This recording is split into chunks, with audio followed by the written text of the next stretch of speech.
À 7h40, les acteurs de l'actualité en direct sur Europe 1. Bonjour Marie-Célie Guillaume. Bonjour. Vous êtes directrice générale de Paris La Défense, le gestionnaire de l'espace public La Défense. Quel symbole avec vous ce matin? Quel symbole? Le monde français de l'entreprise, des bureaux, la problématique des transports. Il faut s'en rendre compte, RER, métro, tram, bus, parmi les plus empruntés d'Europe qui affluent vers La Défense. D'ordinaire, c'est 180 000 salariés. Vous en attendez combien ce matin?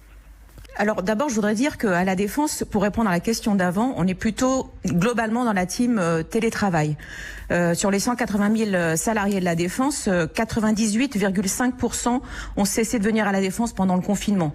Et la grande majorité d'entre eux sont passés en télétravail. Et donc aujourd'hui, on s'attend à une reprise très très lente et progressive. Alors c'est assez compliqué de donner un chiffre, parce qu'il y a 500 entreprises à La Défense. Mais en gros, on s'attend à ce que 10 à 15% des salariés reprennent le trajet du bureau à La Défense ce matin. Alors permettez-moi de prendre la température. Chez vous justement, Marie-Célie Guillaume, on va retrouver Pierre Herbulot qui est à La Défense. Bonjour Pierre. Bonjour Mathieu, bonjour à tous. Alors qu'est-ce que ça donne ce matin ? Alors, est-ce que c'est le télétravail qui est resté la norme? Est-ce qu'il est encore un petit peu tôt pour l'homme d'affaires costume, cravate et désormais masque de La Défense? Votre invité a semble-t-il donné une partie de la réponse. Pour l'instant, sur la dalle, en bas des grandes tours d'affaires, les salariés sortent de terre, parking, RER, métro, au compte-gouttes. On est très très loin de ce flot continu qui noircit le pavé un peu plus chaque minute, une journée normale. J'ai pu discuter avec les travailleurs les plus matinaux, ceux qui n'avaient jamais cessé le travail se plaignent du monde dans les transports en commun. Ceux qui reprennent voient plutôt le quartier d'affaires endormi, comme si ce lundi de reprise avait des faux airs de samedi de vacances. Pierre Herbulot, on va vous retrouver pour faire un nouveau point dans le journal de 9h tout à l'heure. Merci beaucoup. Marie-Célie Guillaume, 125 bâtiments, 500 entreprises, 31 hectares d'espace piéton. Alors à une heure où l'on parle de l'organisation dans les transports et dans les entreprises, comment est-ce que vous gérez les flux de population? Il y a un marquage au sol, des sens de circulation à La Défense? Dans l'espace public, non, il n'y a pas ça. D'abord, vous l'avez dit, 31 hectares d'espace piéton. L'un des grands atouts de La Défense, c'est qu'on a cet espace public extrêmement généreux, réservé aux piétons, sans voiture. Donc, on n'a pas à se serrer sur des trottoirs comme dans d'autres villes ou à Paris. Donc, c'est un grand atout. La plus grande problématique à La Défense, c'est la densité à l'heure de pointe. L'heure de pointe à La Défense, c'est entre 8h30 et 9h30. En temps normal, 50 000 personnes arrivent à la gare de La Défense dans cette tranche horaire-là. Et donc l'enjeu, évidemment, pour les entreprises de La Défense, c'est de faire en sorte que les collaborateurs qui vont revenir ne reviennent pas tous, en tout cas, dans cette tranche horaire-là. Et c'est un travail qui a été fait en lien avec les entreprises du quartier et la région Île-de-France et Valérie Pécresse pour encourager le lissage des heures de pointe. Je fais attention à nos auditeurs qui ne sont pas franciliens nécessairement, mais il faut bien le comprendre, les transports, c'est un entonnoir La Défense. Toute l'Île-de-France qui converge, évidemment, l'enjeu c'est le décalage horaire des différents salariés, des différentes prises de poste. C'est vraiment l'enjeu essentiel pour vous, Marie-Célie Guillaume. C'est l'enjeu le plus important et aussi de travailler sur les modes alternatifs et on a fait un gros effort pour favoriser, alors évidemment le jour ne s'y prête pas très très bien avec la météo, mais pour favoriser notamment le vélo. Il y a de plus en plus de collaborateurs qui viennent au vélo. On l'a vu pendant les grèves. On peut venir à vélo à La Défense? On peut venir en vélo à La Défense. Alors le problème de La Défense, c'est que c'est un quartier d'affaires construit sur une dalle qui est beaucoup plus haute que les villes qui sont autour. Et donc, et ça n'a pas été conçu pour ça. Mais donc, c'est un travail qu'on fait depuis quelques années d'essayer de faire des aménagements. Et on va accélérer ces aménagements. Je suis dans l'attente de la réponse du préfet qui doit me donner l'autorisation que j'ai demandé d'expérimenter à titre dérogatoire la circulation des vélos sous la dalle dans les tunnels de La Défense, ou en tout cas dans certains d'entre eux. Dès qu'il m'aura autorisé, je l'espère, cela. J'espère que ça va pas prendre trop de temps parce que ça prend du temps. Les vélos pourront non seulement accéder à La Défense, mais passer en dessous pour pouvoir aller directement en pied de tour, ce qui sera évidemment beaucoup plus simple. Marie-Célie Guillaume, vous avez la dalle donc de La Défense et au-dessus vous avez quand même des gratte-ciel. Alors je sais que c'est moins votre travail à vous, mais c'est compliqué quand même la distanciation sociale dans les ascenseurs. Moi, si je suis fumeur et que je dois descendre ou remonter 48 étages toutes les 2 heures, ça complique la donne. Écoutez, c'est la bonne occasion pour arrêter de fumer, je pourrais vous le dire.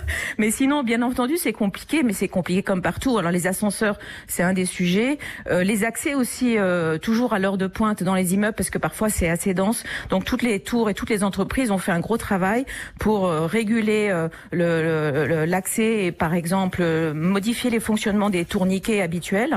D'ailleurs, je dirais en passant que il y a une petite contradiction entre les mesures qu'on est en train de prendre en ce moment et celles qu'on a prises il y a quelques quelques années avec Vigipirate, où au contraire, ça a créé des goulots d'étranglement pour les accès dans les tours.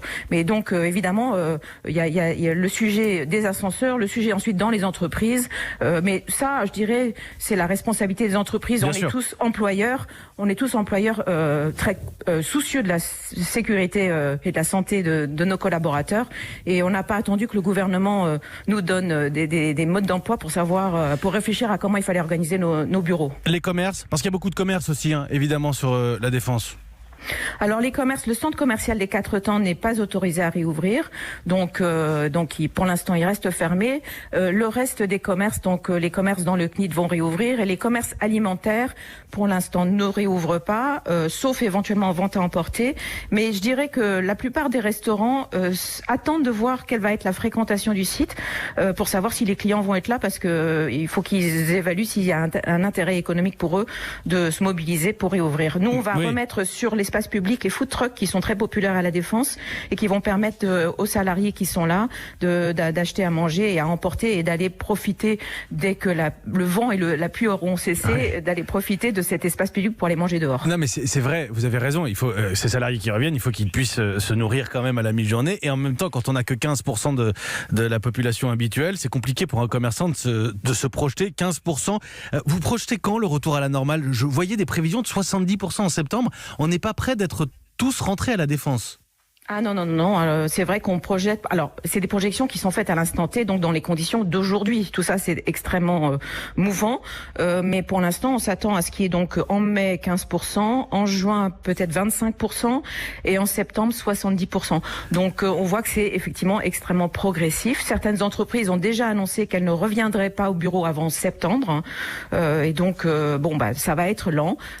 En plus, il y a l'été. Donc, l'été, c'est traditionnellement une époque où il y a moins de monde à la Défense. Il faut bien comprendre que ça met du temps, tout ça, et qu'on n'est pas prêt d'être sorti de cette situation dans l'immédiat. Un dernier mot, Marie-Célie Guillaume, c'est plus une ouverture, hein. Avec vous, on va écouter Le Monde changer aussi ce matin. Le monde de l'entreprise parle évidemment beaucoup de télétravail. On le découvre parfois, certains y prennent goût. Est-ce que, quand on gère une zone comme le quartier d'affaires de la Défense, est-ce que c'est une menace pour votre développement? Ces entreprises qui réfléchissent à instaurer du télétravail, voire à quitter certains bureaux? C'est un challenge parce que évidemment ça oblige à se réinventer, mais je dirais que le télétravail massif, les changements qu'on voit aujourd'hui de manière très très accélérée étaient déjà à l'œuvre avec déjà la transformation des bureaux qu'on ne fait plus aujourd'hui comme on les faisait hier, et le télétravail. La plupart des entreprises, si elles ont pu se mettre en télétravail aussi rapidement et massivement, c'est parce qu'elles le pratiquaient déjà. Donc bien entendu, on aura toujours besoin de bureaux parce qu'une entreprise c'est d'abord un lieu de socialisation. Et pour travailler ensemble, c'est important d'avoir un lieu où on se retrouve. Maintenant, je pense qu'on ne va effectivement plus faire les bureaux comme on les faisait avant, et ça va entraîner sans doute un bouleversement. Mais un lieu comme la Défense, où quand vous allez au bureau, vous vous retrouvez avec non seulement vos collègues, mais également vos clients, vos partenaires, vos fournisseurs, vos financeurs, ça, je pense que ça va demeurer extrêmement pertinent. Nous aurons l'occasion d'en reparler, Marie-Célie Guillaume, en temps voulu. Merci beaucoup d'avoir pris quelques minutes pour répondre à nos questions auprès des auditeurs d'Europe 1. J'y tiens. Directrice générale de Paris La Défense, quatrième cercle centre d'affaires mondial. Essentiel évidemment sur les problématiques de transport et de reprise du travail. Vous témoignez, vous réagissez là aussi au 3921 et sur le hashtag Radio Ouverte.